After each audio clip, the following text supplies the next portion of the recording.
Hello guys, and welcome to my BFA pre-patch guide for the Fury Warrior.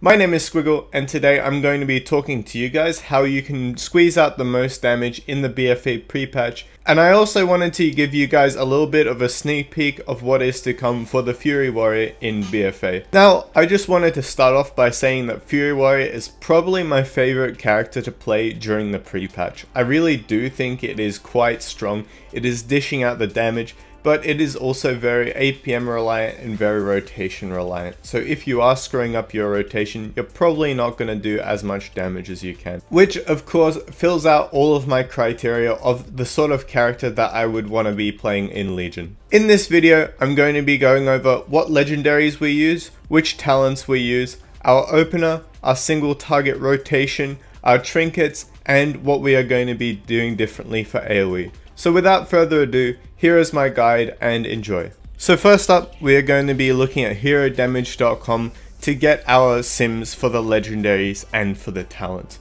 Now, as you guys can see here, the helmet and the legs are both the optimal build and, in my opinion, the funnest build. They give you a lot of rage regeneration and they allow you to get your recklessness off cooldown nice and quickly. After this, we are actually going to see that the head and the ring, the execute ring, are very potent as well, being only 0.2% behind the helmet and the legs. So if you guys don't have any good rings and you might not have the legendary pants, then this setup can be the best for you. Next up, I wanted to say that the helmet and the Killjaden's Burning Wish, I think that these are rather dodgy sims, simply because if you get a Seeping Scourge ring, this is going to outweigh this Killjaden's Burning Wish. And then after this, you're going to look at the Prydaz and the helmet. I think that this is a very strong setup. Not only does it give decent damage, but it also gives you a pretty big absorb shield, seeming that you are a Fury Warrior. So for example, I have about 38.5k HP with my raid buffs up. This is about a 9k shield from me. So overall, it really does add up, especially if your healers are struggling or you are doing some Mythic Plus and don't want to get one shot. So as seen before in The Sims, these are the talents that you want to be running. Now, I do recommend that you guys run these talents for your single target, but I will get onto that a little bit later as to why. So next up, we're going to have a quick look at what our sim looks like and what our stats are going to look like for the Fury Warrior. Now, two things that actually change up our stats quite a bit in this scenario are going to be the legs and the trinket. Now, the reason for this is actually going to increase the value of our critical strike. Rampage critical strikes against the primary target generate 6 rage. And then our Eye of Command is going to be giving us a nice chunk of critical strike by itself. So if you have lower crit than I do, you might do if you've been stacking mastery for the last couple of months, then your crit is going to be even higher scaling than mine is. After this, we're going to see that haste and strength are pretty high up there as well, shortly followed by mastery and versatility. Now, these next stats are much of a muchness. I would recommend going purely for critical strike and haste, and the other stats, they'll just come with time and you can just play around with them. Another thing that I'm going to note, it might be obvious to some but not so obvious to others, it is worth using the Lavish Suramar Feast right now. It is our highest simming food because our strength is actually scaling quite well with the class now. And on top of this, if you do get higher eye level pieces, you get tangible rewards just from getting higher amounts of strength overall. So next up, we have the trinkets that we are going to be running on the Fury Warrior. Now obviously you can see why I've been trying to get into as many Heroic Varamathras pug groups as possible, just trying to get in for the boss, do a cheeky reroll and then get straight out of there. Now, the Seeping Scourge Wing and the Amenthals are going to be our top simming trinkets. Obviously Amenthals, not everyone has it, so most people are going to have to go for the Khaz'goroth's Courage. Now, it is also worth mentioning that the Gorshalak's legacy is pretty high up there as well. However, if you do not have a high one, I just recommend going for this Khaz'goroth's Courage. After this, it is also worth mentioning that the Umbral Moonglaves and the Fire Mines trinket are very good, and they do scale pretty well when it comes to AoE situations, whereas the Seeping Scourgewing actually gets weaker when you have 2+ targets. Next up, I'm going to have a quick look at what talents we are going to be running in the pre-patch. So first up, we have War Machine that we are going to be running if you have targets dying, or Endless Rage if you do not have these targets dying. Now, Endless Rage is of course better if nothing is dying, and if you are going into something like Mythic Varimathras, ENR, or Mythic Plus, I do recommend going the War Machine talent despite the single target sim. After this, I think that Double Time is a no-brainer. It gives you a lot more rage in your rotation and it gets you out of sticky situations. So at this point, I'm probably going to be running it over the 2 other GCD inbuilt methods. Next up, we are going to see that Inner Rage, Sudden Death, and Furious Slash are in the next tier. This means that Furious Slash right now, we actually aren't using in our rotation at all, because our main filler is going to be Whirlwind unless we take this talent. Now of course, Sudden Death is really good because it allows you to gain a lot of rage, even more range when you are in your recklessness, and honestly it does make these windows a lot more fun to play around with and just get as many rampages out as possible. For tier 60, we are going to be seeing Furious Charge, Bounding Stride, and Warpaint.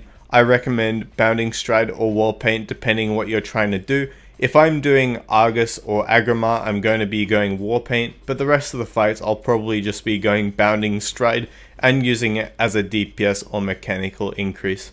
After this, we are going to see Carnage, Massacre, and Frothing Berserker. So Carnage is the best simming tier at the moment. However, I will put note in that Massacre is actually pretty good on a fight like Argus, because you are getting to Titan Forging around 45% of the boss's health, maybe even lower if you're not doing the orbs right, and this means that you can get a lot more executes into this window as possible, especially with the Sudden Death talent up above. So for the tier 90 talent, we are going to be using Dragon Roar. Dragon Roar, in my opinion, is best for every single situation at the moment.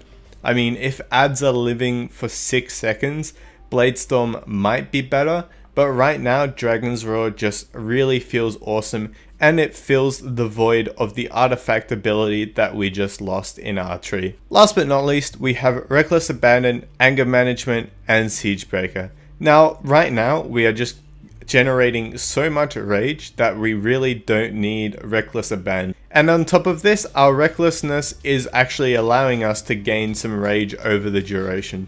So overall, this talent seems a little bit counterintuitive, even though it was the best in Legion. So most of the time, we're going to be using Anger Management and we're going to be churning out as many recklessnesses as possible. Next up, I'm going to be taking you guys through what our opener is going to look like for the Fury Warrior. Now obviously the most important part of your opener is to press your battle shout, because if you are the only warrior in your group, it will give your whole group and yourself a good amount of damage. So make sure that you're pressing it before every single pull, and you might even want a weak aura to track this as well. After this, I do recommend using pre-pot and recklessness at about 1 second before the pull timer. Then you're going to charge in, you are going to use your Dragon's Roar, and you are going to try to get to 75 rage for your rampage. Now, I do recommend that you guys use Inner Rage over your Bloodthirst in your opener. However, properly weaving both of these two abilities in your opener will result in the maximum amount of rampages in your rotation, which is in turn going to give you back your recklessness as soon as possible. And of course, if you do get your Massacre procs inside your recklessness window in the opener, I recommend that you use it when you're below about 50 rage. Otherwise, you are going to end up overcapping your rage and missing out on some rampages. So for your overall rotation, it is quite simple. You want to make sure that you're using your rampage as a rage dump. You aren't overcapping your rage. You want to make sure that you're keeping your raging blow below 2 charges, and that you are using your Bloodthirst and your Massacre procs whenever possible. And then of course for our filler, and we want to be making sure that we're spamming our Whirlwind, whenever our Bloodthirst or Raging Blow or our Sudden Doom procs aren't up. Now quickly, I wanted to mention to you guys what you should be doing in the execute window for the Fury Warrior. Now I recommend that you guys keep your execute on cooldown as much as possible, so you want to be weaving 2 GCDs in between each and every execute. So your rotation in execute is going to look something like this. It's going to be like execute, Raging Blow, Rampage, execute, Bloodthirst, Raging Blow, Rampage, and so on and so forth. So you're making sure that you aren't capping your rage while you are keeping your execute as your highest priority ability on cooldown. So next up, I'm going to be looking at what we are running for AoE or for Mythic Plus. Now, of course, I do recommend that you guys run the Killjaden's Burning Wish, the Umbral Moonglaves, or the Firemind's Trinket as your trinkets. However, if you are going to be using these in Mythic Plus, take note that you cannot change them throughout the entire Mythic Plus due to the pre-patch changes. Now after this, we want to be going for War Machine, and the main thing that we want to be thinking about for AoE is maximizing the use of our Meat Cleaver Whirlwind effect. Now basically what this means is your single target attacks are going to be hitting extra enemies around you. So you want to be making sure that you're using these on your Rampages, on your Raging Blows, and on your Execute procs. So what I recommend doing is you need to get into a good feeling of just using your Whirlwind, using say a Rampage, a Raging Blow, then a Whirlwind, then a Bloodthirst, Raging Blow, etc. And then you just keep on going with that, and then you just use your Whirlwind and your next 2 highest priority abilities. Now of course, another thing that I am going to add is that Dragon Roar is a really big effect to be using in your Recklessness window and in your AoE scenarios, as it's basically going to be working like your Odin's Fury did in last expansion. Now that just about wraps up my guide for the Fury Warrior in the pre-patch of BFA. Now I can't stress it enough how much I do love the design of this class at the moment. I feel like every single ability counts because it feeds into your next Recklessness. I feel like the rotation is really nice and fun, and honestly, if I could choose any class to main for next expansion, I would say the Fury Warrior takes the cake. If you guys do have any questions, feel free to let me know in the comment section down below, or feel free to ask me on Twitch whenever I'm live. But thanks for watching guys, and I'll see you next time.